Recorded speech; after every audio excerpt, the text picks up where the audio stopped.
한글 번역이 어렵기도 하고 영어 번역도 어려워요. 영어 번역도 좀 많이 어려운 것 같아요.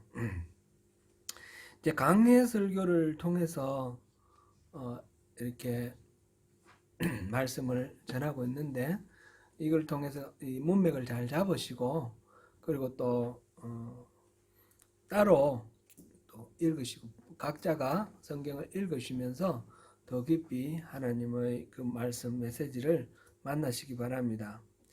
목사의 사역은 성도들이 스스로 신앙생활을 할 수 있도록 돕는 역할입니다.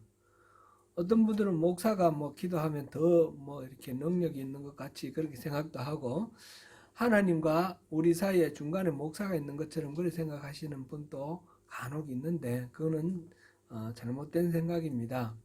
목사는 제사장이 아닙니다. 구약 시대는 제사장이 따로 있어서 중계를 했지만 신약 시대에는 우리 성도 모두가 제사장입니다. 만인 제사장이라고 그러죠. 우리 모두가 제사장으로서 직접 하나님을 만날 수 있습니다. 그러므로 목사는 성도들이 직접 하나님을 만나 교제할 수 있도록 돕는 도움이다. 그렇게 저는 생각하고 있고 여러분들은 그런 측면에서 목사를 잘 활용하시기 바랍니다. 성경은 하나님의 사랑의 고백서입니다. 성경을 잘 알면 하나님의 성품을 잘 알 뿐 아니라 하나님의 마음을 잘 알 수 있습니다. 저는 여러분이 성경을 잘 이해를 하시고 성경 속에 담긴 하나님의 이 마음을 또 잘 살피시면서 사랑의 편지를 읽으시고 하나님의 사랑을 잘 누리시기를 바랍니다. 강해 설교는 그것을 돕는 또 좋은 유용한 그런 방법이다 해서 제가 강해 설교를 하고 있습니다. 히브리서가 무엇인지 우리가 여러 번 살펴봤지만 오늘 또 다시 한번 짚어보겠습니다. 히브리서는 내용이 예수 그리스도가 어떤 분이신가 하는 것을 밝히는 성경입니다. 1장에서 6장 사이에는 이 히브리서의 독자, 1차 독자가 유대교에서 개종한 유대인 그리스도인들인데 그들이 유대인들이 신격화해서 떠받드는 그런 존재들, 선지자들, 천사, 모세, 요수아, 아론 이렇게 대비를 하면서 그런 누구와도 비교할 수 없는 탁월한 존재가 예수님이시다라는 것을 보았습니다. 그런 것으로서 마지막으로 대제사장이다라는 직분을 예수님의 직분 가운데 보았는데 이제 7장부터 10장까지는 대제사장으로서 예수님은 어떤 사역을 하고 계시는가 그것을 다루고 있습니다. 11장부터 13장까지는 예수님이 대제사장으로 제사를 드리는데 그 제사는 어떤 제사냐면 믿음의 제사입니다. 짐승을 잡아 바치는 옛날 구약시대의 제사하고 다르게 믿음으로 하나님께 나아가는 제사입니다. 그래서 그 믿음의 제사에 대해서 그것이 어떻게 되는 것이고 무엇인지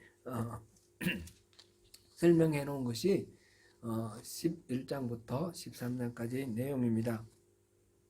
오늘은 우리로 하여금 자유롭게 하나님을 만날 수 있도록 지성소로 들어가는 문을 활짝 열어놓으신 예수 그리스도, 그 예수 그리스도의 피의 능력에 대해서 함께 살펴보도록 하겠습니다. 오늘 본문이 9장 11절부터인데 지난번 한 마지막 18장 13절에서 첫 것은 옛 언약입니다.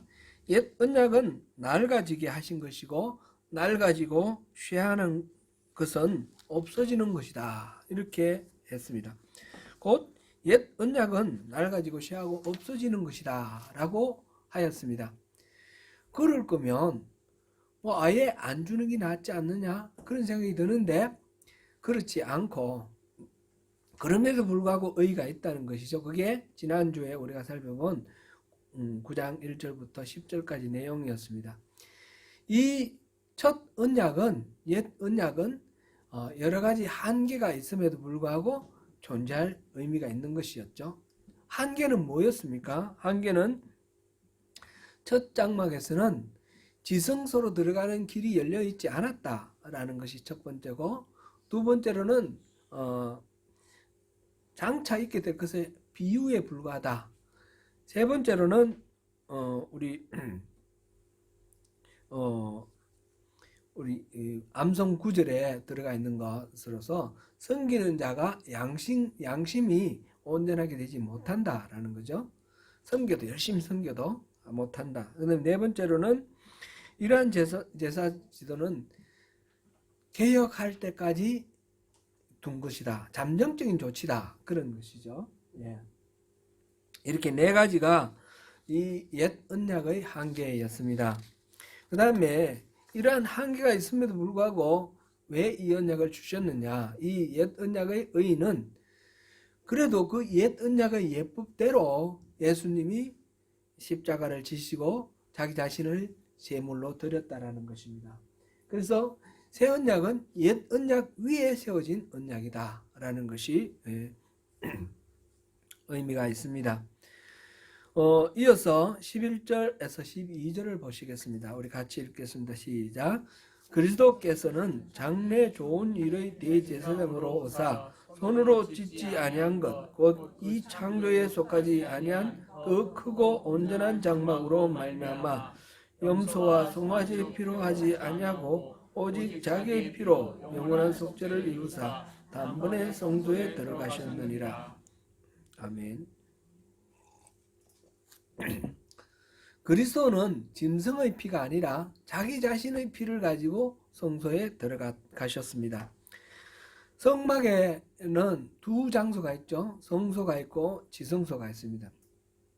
성소에는 제사장이 매일매일 들어가서 하나님을 섬기는데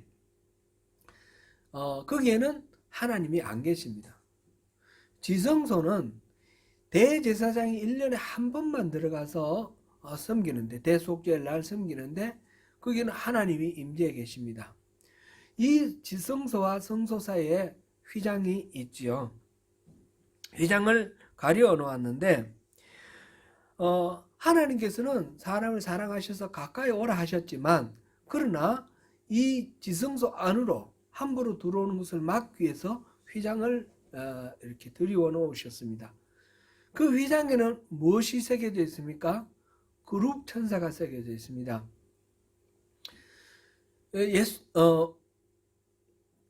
옛날에 그 아담이 범죄를 하였을 때 에덴 동산에서 추방이 되었는데, 에덴 동산에서 이렇게 쫓겨나고 난 뒤에 에덴 동쪽에 거기에 그룹 천사와 화염금, 불칼, 두루 도는 불칼을 두셔서 이 쫓겨난 사람이 에덴 동산에 들어가지 못하도록 지켰습니다.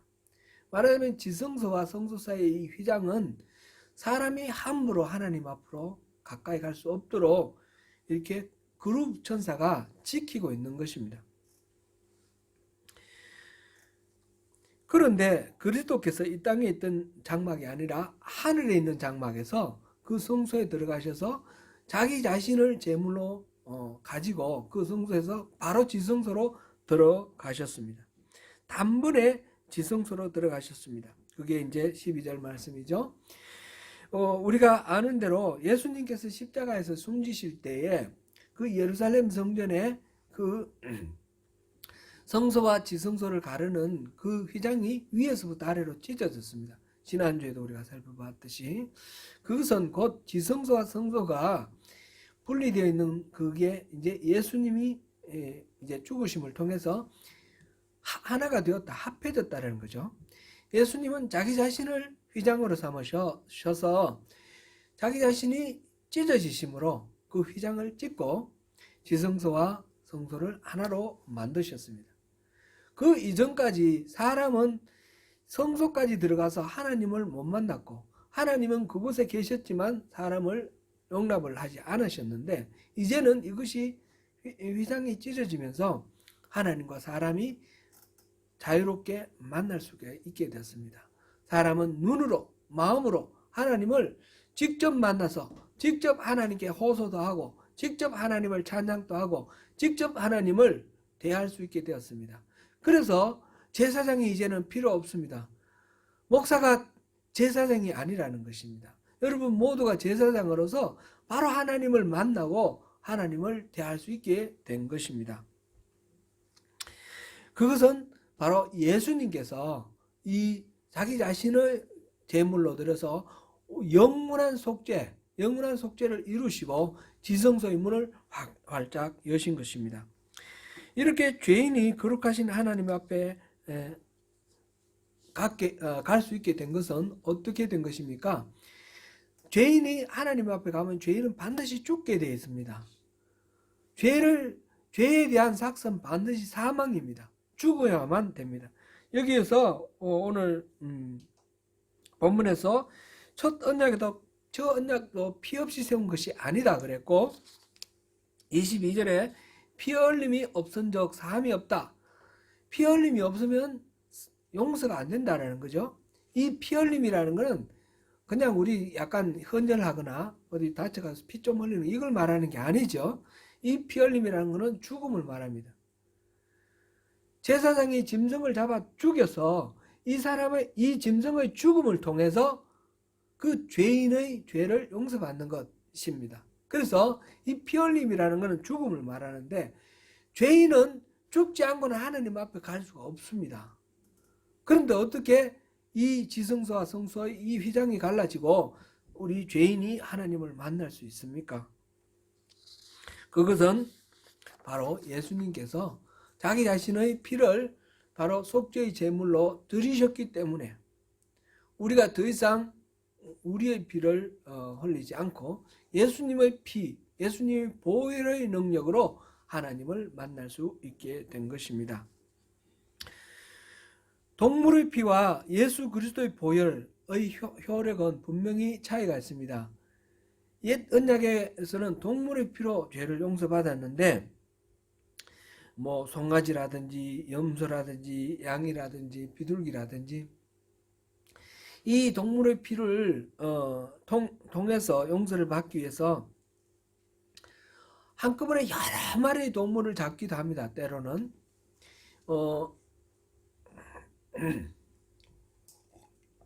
솔로몬은 1,000마리의 소를 한꺼번에 번제로 드리기도 했습니다.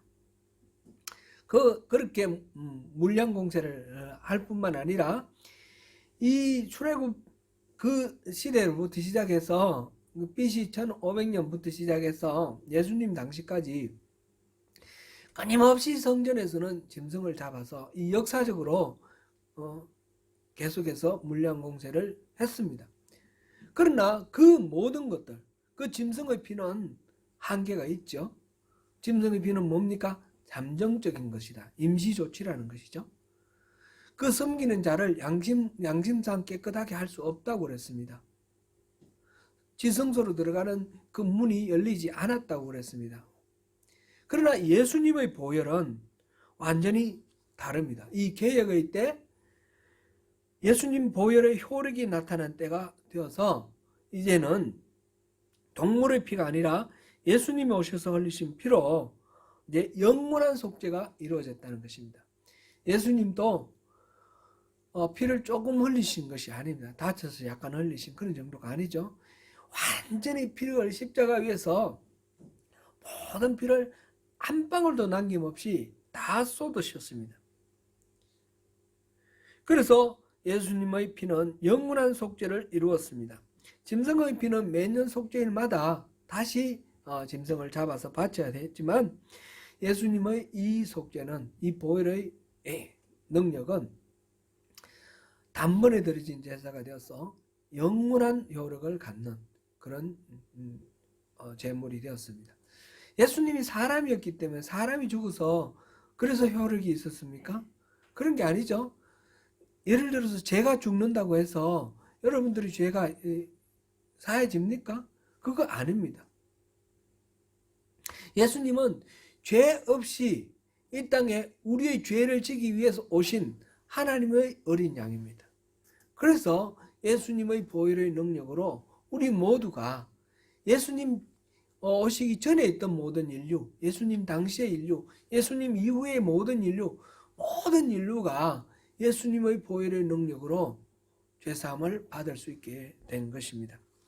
이것이 바로 예수님 피의 능력인데, 이 피의 능력은 이렇게 우리가 죄를 용서받는 그런 능력일 뿐만 아니라 플러스 오늘 우리 성경에서 두 가지 더 능력이 있습니다. 사실은 죄 용서받는 것은 말하자면 시작이고 출발이고, 하나님이 우리를 용서하신 이유는 이 두 가지 다른 그 다음 능력을 위해서 있는 것입니다. 13절 14절 보시겠습니다. 같이 읽습니다. 시작. 염소와 황소의 피와 및 암송아지의 죄를 부정한 자에게 뿌려 그 육체를 정결하게 하여 거룩하게 하거든 하물며 영원하신 성령으로 말미암아 흠없는 자기를 하나님께 드린 그리스도의 피가 어찌 너희 양심을 죽은 행실에서 깨끗하게 하고 살아계신 하나님을 섬기게 하지 못하겠느냐. 아멘. 염소와 황소의 피는 일반적인 속죄 제물로 쓰이기도 했고요. 또 앞에서 보았듯이 대속죄일 날 대제사장이 단 한 번 지성소로 들어갈 때, 그럴 때에 또 쓰인 그런 제물이기도 합니다. 그럴 때에 자기 자신과 가족 그리고 백성의 죄를 속죄할 때에 이 염소와 황소의 피가 사용되었습니다. 그리고 암송아지의 죄라는 것은, 이거는 민수기 19장에 나오는데, 부정하게 된 사람들, 병이라든지 여러 가지 부정하게 된 사람들에게 암송아지의 죄를 물에 담궈서 그 물로 이렇게 뿌리는 것을 통해서 이 부정한 사람이 정결하게 되는 그런 것이 나옵니다. 그러나 이것들은 그러나가 아니라, 이런 것들은 비록 그 암소의 피, 그 다음에 염소의 피, 암송아지의 그 죄, 이런 것들은 비록 일회성이긴 하지만 그래도 정결하게 하였습니다. 하물며 이 하나님의 어린 양 예수 그리스도의 피는 능력이 어떻겠습니까? 그것이 지금 보니까 하물며 14절 영원하신 성령으로 말미암아 흠없는 자기를 하나님께 드린 그리스도의 피가 어찌 너희 양심을 죽은 행실에서 깨끗하게 하고 살아계신 하나님을 섬기게 하지 못하겠느냐. 하물며 예수님의 피라면 이런 능력이 있지 않겠느냐라는 거죠. 이 두 가지가 있습니다. 하나는 너희 양심을 죽은 행실에서 깨끗하게 하는 것, 또 하나는 살아계신 하나님을 섬기게 하는 것. 이 두 가지입니다. 영원하신 성령으로 말미암아 흠없는 자기를 하나님께 드린 그리스도의 피는 이 두 가지 능력을 갖는데, 이 피의 능력에는 두 가지 요소가 있습니다. 하나는 그 피 흘림이 증거가 되는 거룩한 순종입니다. 예수님이 순종하셨다라는 것. 또 하나는 성령의 능력으로 이 일이 이루어졌다는 것입니다. 그리스도의 순종, 그리고 성령의 영원하신 성령, 이 두 가지 요소가 지금 피의 능력으로 작용을 하고 있습니다. 우리 속에 죄의 뿌리는 바로 무엇입니까? 우리 자기중심성이라고 했습니다. 자기가 스스로 자만하고 자기 뜻대로 모든 것들을 하려고 하고, 이런 것들, 이 자기중심성, 이것이 바로 죄의 뿌리인데, 그리스도가 흘리신 그 피, 영원하신 성령으로 말미암아 그리스도가 흘리신 피, 이것이 우리에게 들어오게 되면 우리 자기중심성, 이것이 녹아나 버리는 것이죠. 그리스도의 순종과 영원하신 성령이라는 두 가지 이 요소가 작용을 하기 시작하는 것이죠. 작용을 함으로써 우리가 달라지는 것입니다.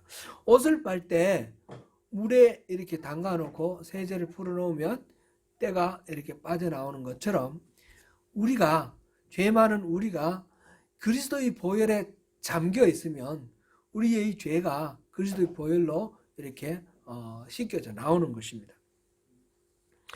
이렇게 해서 우리의 양심이 죽은 행실, 우리 양심에 있는 죽은 행실, 죄가 흘러져 나오고 깨끗하게 되는 것입니다. 짐승의 피로는 섬기는 자의 양심을 온전하게 할 수 없다 그랬습니다. 그런데 예수 그리스도의 보혈은 바로 이 양심을 죽은 행실에서부터 깨끗하게 해준다라는 것입니다.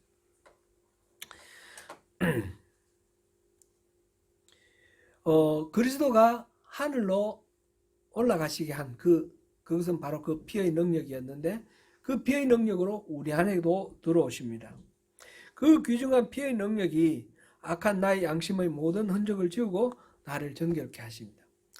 자, 이거는 우리가 죄를 지은 것, 과거에 지은 죄를 용서받는 것, 그것이 첫 번째 우리가 속되어 있고, 이 두 번째, 이거는 더 이상 죄의 지배를 받지 아니하고 죄에서 자유롭게 살 수 있는 능력도 바로 이 그리스도의 피에서 우리가 얻을 수 있다는 것입니다. 이 보혈의 피를 의지하면 우리는 죄와 싸워 이길 수 있습니다. 그 다음에 지금 이제 양심을 죽은 행실에서 깨끗하게 하는 피의 능력을 보았고, 또 하나는 살아계신 하나님을 섬기게 하는 피의 능력입니다. 이제 보혈의 능력으로 우리는 살아계신 하나님을 섬길 수 있는 능력을 얻게 되었습니다. 내가 정결하게 되었으니까 이제 하나님을 섬길 수 있게 되었습니다. 우리는 흔히 이 죄가 용서받는 그 구속, 그것을 어떤 신앙의 완성이고 최종 목표라고 생각하는데, 그것이 아니라 거기서 한 걸음 더 나아가서 우리가 정결하게 되는 것, 그리고 하나님과 교제를 해서 교제를 회복하게 되는 친밀한 관계 속에 들어가는 것, 거기까지 가는 것이고, 또 거기서 더 나아가서 하나님의 동력자가 되는 것입니다. 죄에서 씻음받고 살아계신 하나님의 교제를 회복하는 것은 우리가 더 높은 차원의 목적이 있습니다. 하나님을 섬기기 위해서 우리가 하나님을 깊이 사귀게 되고 교제하면서 깨끗함을 받는 것입니다. 우리가 진성조의 나감을 구하고 하나님과의 정결한 교제를 구할 때에 그 목적이 우리 주님과 동행하고 주님 임재 속에 거하고 하나님과 늘 함께 있기를 바라는데, 그 바라는 목적이 그래서 내가 거룩해지고 내가 만족해지고 그것으로 끝나서는 안 된다는 것입니다. 그 다음 단계가 있습니다. 그 다음 단계가 뭡니까? 하나님을 섬기는 것입니다. 정결케 함은 섬김을 위한 섬김을 위해서 우리가 정결케 되는 것입니다. 그 성막을 생각해 보십시오. 성막에 바깥들에 있는 사람들하고 그 성막 안에서 섬기는 제사장들하고 차이가 있습니다. 바깥들에 있는 사람들도 자기의 죄를 가지고 짐승을 잡아 성막 안에 들어가서 짐승에게 안수하고 죄사함을 얻습니다. 분명히 피를 뿌림으로 죄 용서를 받는 것을 알고 있습니다. 그리고 그 죄사함도 얻습니다. 그러나 그 피가 자기에게는 적용되지 않습니다. 제사장들은 그 피를 자기에게 묻히면서 자기가 바로 정결한 존재로 하나님의 그 집, 성소에서 섬기는 역할을 하게 됩니다. 이 성전 바깥들에 있는 사람들과 제사장의 차이, 그것을 생각하시면서 우리가 바깥들에만 머물러 있어서는 안 된다는 것입니다. 우리가 예수 그리스도의 보혈의 피를 우리가 덮어 쓰고 우리가 예수님을 섬기는, 하나님을 섬기는 자리까지 나아가야 하는 것입니다.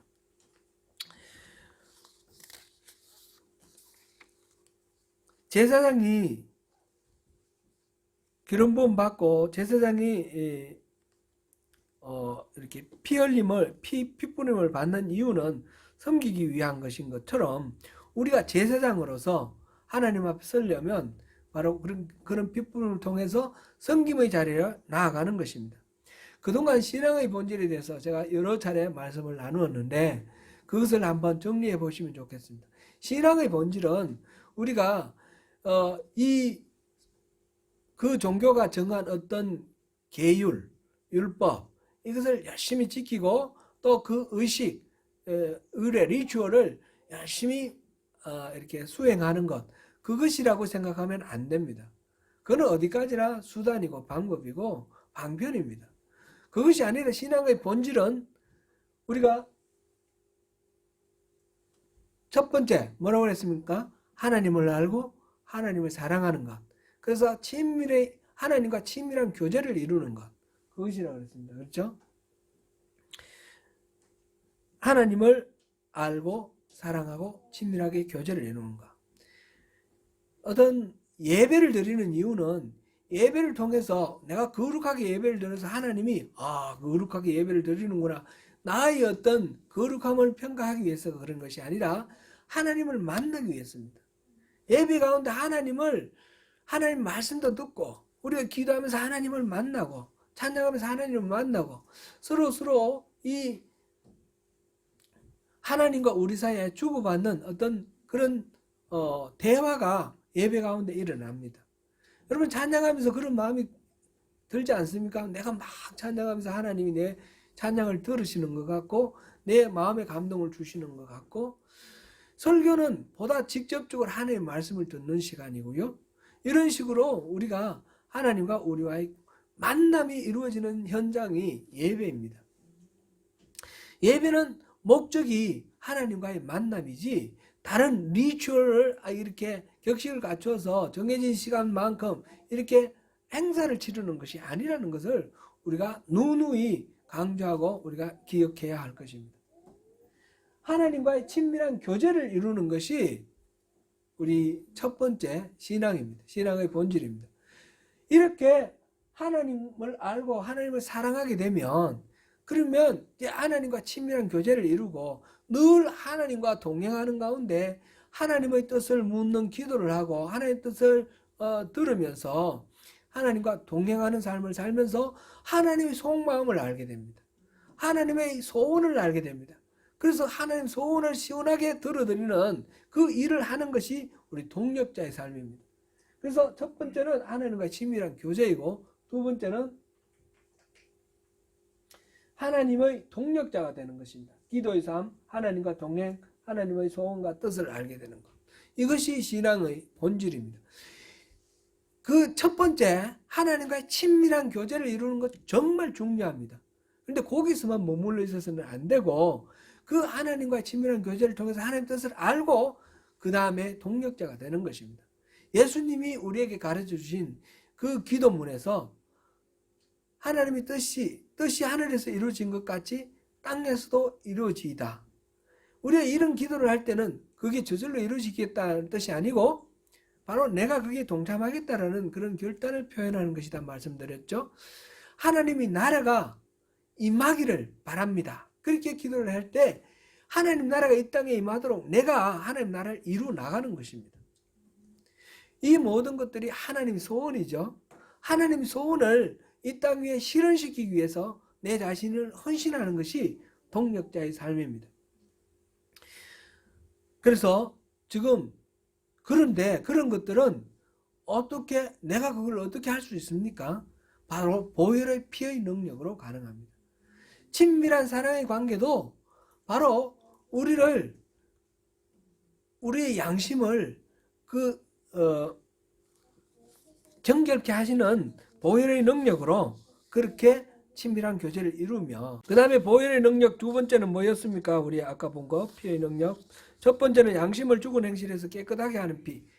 피해의 능력. 그래서 친밀한 교제를 이루는 것이고, 두 번째로는 바로 살아계신 하나님을 섬기게 하는 피해의 능력. 그랬습니다. 그렇게 해서 하나님의 동력자로서 우리가 살 수 있는 것입니다. 이것은 내 힘이 아니라 보혈의 능력으로 가능합니다. 지금 이 하나님을 섬기고 동력자가 된다는 것은 그러니까 의무적으로 우리가 해야 되니까 억지로 애써 노력해서 그것을 이루어가는 것이 아니라 우리 마음속에서 우러나오는 기쁨과 감사의 마음으로 하나님을 경배하고 예배하는 결과가 바로 그러한 하나님의 뜻을 시원하게 이루어드리는 그런 것이 되도록 그렇게 하는 것이죠. 그런 점에서 그리스도가 바로 새 언약의 중보자가 됩니다. 15절을 다시 보시겠습니다. 15절 같이 읽습니다. 시작. 이로 말미암아 그는 새 언약의 중보자시니 이는 첫 언약 때에 범한 죄에서 속량하려고 죽으사 부르심을 입은 자로 하여금 영원한 기업의 약속을 얻게 하려 하심이라. 그는 새 언약의 중보자시니 이는 첫 언약 때에 범한 죄에서 속량하려고 죽으사. 첫 언약 때 구약의 그 율법에 맞추어서 비추어 볼 때 우리 모두가 다 죄인 아닙니까? 이 죄인의 이 죄를 용서받기 위해서, 죄값을 치르고 용서받기 위해서 예수님께서 죽으셨다라는 것입니다.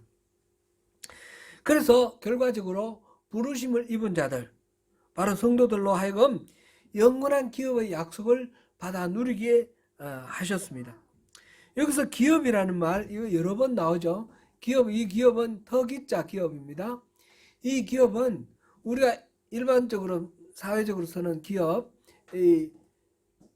그 엔터프라이즈하고는 뜻이 다르고 그것이 아니고 이 inheritance, 영어로는 지금 NIV 성경에 inheritance라고 번역이 되어 있습니다. 유산입니다. 유산. 그래서 이 부르심을 입은 자들이 유산을 물려받는다는 겁니다. 이 말씀을 논증하기 위해서 지금 유언이라는 것을 지금 말하고 있습니다. 유언 16절. 유언은 유언한 사람이 죽어야지 효력이 있습니다. 유언장을 써놔도 위를 써놔도 살아있을 때는 이거는 아무 효력이 없죠. 그리고 또 바꿀 수도 있고 막 이렇게 되죠. 근데 죽으면 이 유언이 효력을 발휘합니다. 지금 이거 부르심을 받은 자들에게 유산으로 물려준다 그랬지 않습니까? 유언 마찬가지로 유산이니까 죽을 때에 이게 효력이 발생되는 것입니다. 지금 새 언약은 그리스도가 죽으셔야 효력이 발생한다는 것입니다. 첫 언약도 피 흘림이 없으면 안 이루어졌다 그랬습니다. 첫 언약이 둘째 언약, 새 언약으로 이렇게 바뀌려고 그러면 이 잠정적인 첫 언약이 이 새 언약으로 바뀌려면 예수님이 죽으셔야 된다는 것입니다. 예수님이 죽으셔야지 새 언약이 유언이 효력을 발행하는 것처럼 그렇게 발생을 합니다. 그리스도의 죽음은 이 하나님과 기업을 상속받을 사람들 사이에 맺어진 이 계약이 밸리데이터, 그 효력이 발생하도록 만드는 그런 역할을 합니다.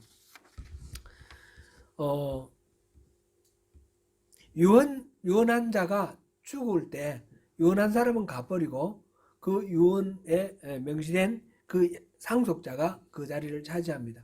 마찬가지로 인류의 이 상속자인 그리스도가 죽으시면 하나님의 그 유산은 그 그리스도의 유언에 따라서 바로 부르심을 받은 자들에게 상속이 된다라는 것입니다. 그래서 새 언약은 우리 지난주에 우리 언약 중에 두 가지가 있었죠.